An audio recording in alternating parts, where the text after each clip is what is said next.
apa yang ingin saya sampaikan bahwa dengan melihat beberapa tahun ini kejadian di gunung-gunung yang sering ditempati mendaki oleh generasi-generasi sekarang itu mengalami angka kematian yang cukup signifikan. Ini pukulan bagi kita semua. Kita semua bersedih dengan melihat dan mendengar berita-berita itu.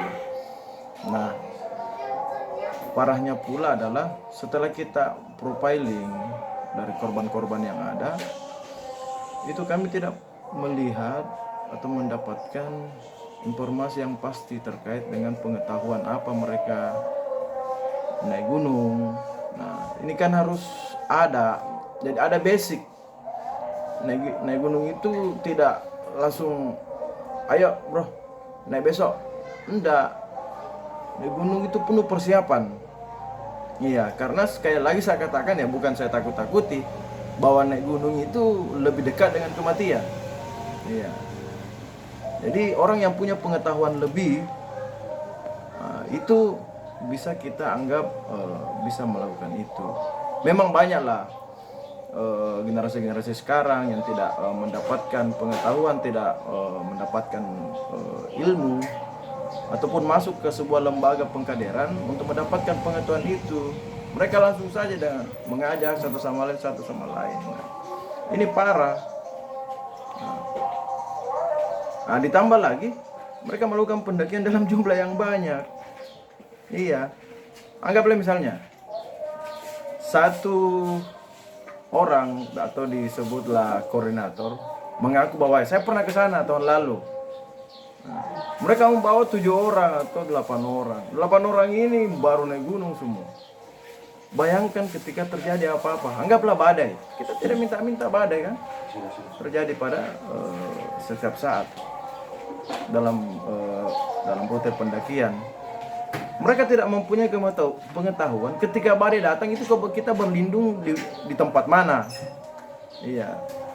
Kita harus tahu ini kita berada di ketinggian berapa. Nah, hal-hal yang kita lakukan untuk meminimalisir kejadian dalam hal ini kematian itu seperti apa? Nah, ini pengetahuan seperti inilah yang sebenarnya banyak yang mereka tidak pahami. Ya, mungkin karena kekurangan informasi atau mungkin malu bertanya. Tuh seperti itu. Iya. Kalau perlengkapan Kak yang mestinya disiapkan itu apa yang wajib mungkin Pak? Nah, ini yang paling vital. Kalau kita mau profiling ya, di antara semua gunung-gunung yang ada di Sulawesi, paling banyak memakan korban itu adalah Gunung Bawakaraeng. Gunung Bawakaraeng itu hampir setiap tahun memakan korban. Yang harusnya kan menjadi pelajaran ini. Loh, kok masih ada kematian? Ya anggaplah karena tidak punya pengetahuan. Mereka langsung naik mendaki saja, bawa jaket seadanya. Adapun saya pernah melihat mendaki saja pakai sendal. Terus melihat logistik yang dia bawa, makanan, ya, membawa makanan seadanya. Seolah-olah mereka mau pergi piknik. Nah, ini yang tidak diterima di akal sehat saya. Nah, ini berbahaya ketika ini berlarut-larut. Iya, ini berlarut-larut. Nah, saya punya saran seperti ini. Jadi setiap pendakian itu dijaga oleh petugas. Anggaplah petugas pos pendakian. Contoh misalnya petugas Bawakaraeng. Mereka harus men-screening anak-anak atau ya generasi sekarang yang mau pergi mendaki. Dengan demikian itu ada basic. Contoh misalnya di screening perlengkapan. Buka perlengkapanmu. Kamu bawa apa? Kau berapa orang?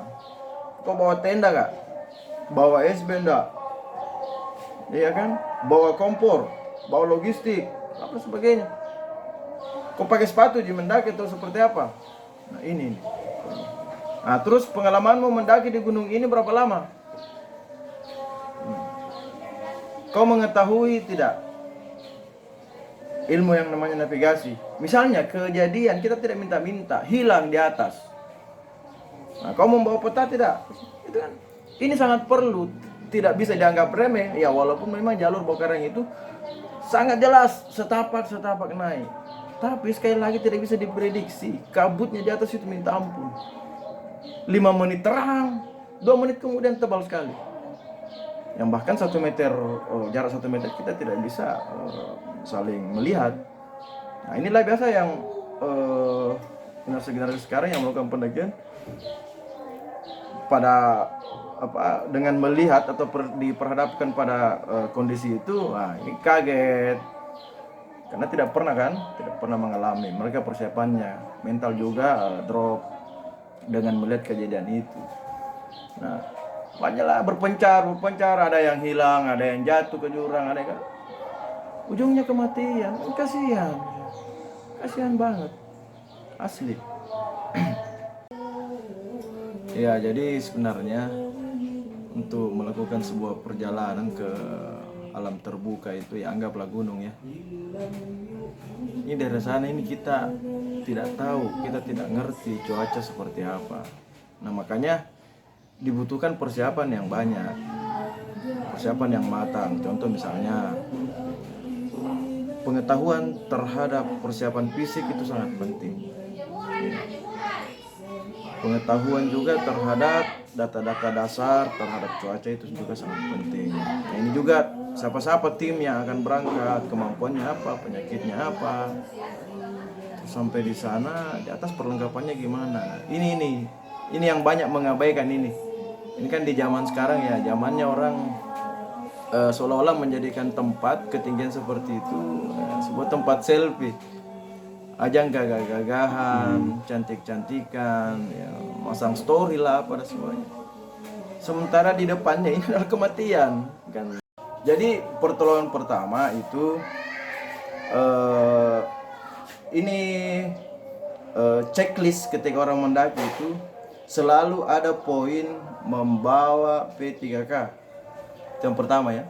Nah, karena kita tidak minta-minta akan kita mau seperti apa di atas, kan itu yang pertama. Yang kedua, ketika ada teman yang mengalami kesulitan, anggaplah mengalami hipotermia dan sebagainya. Hipotermia itu ketika berada tetap di top itu tidak akan selamat. Anggaplah kita melakukan pendakian sampai ke pos 10, tapi di pos 7 teman kita sudah ada kena penyakitnya, asma atau apa. Tapi ini keputusan biasanya. Kau tinggal di sini, saya naik dulu. Keputusan. Harusnya kan jangan menambah ketinggian kalau kau mau selamatkan temanmu. Harusnya pulang, turun pelan-pelan. Iya. Dan banyak hal yang bisa kita lakukan. Kita Kita istirahat dengan baik, memasang tenda atau playseat. Misalnya dalam keadaan basah, kita buka bajunya. Terus yang temannya yang masih dalam keadaan baik itu juga membuka bajunya, kasih masuk dalam SB, saling memeluk, biar panas suhu tubuh itu berpindah. Berpindah. Setelah agak baikan, mungkin setelah diberi makan, jangan lanjutkan lagi. Harusnya turun. Karena naik pasti mati.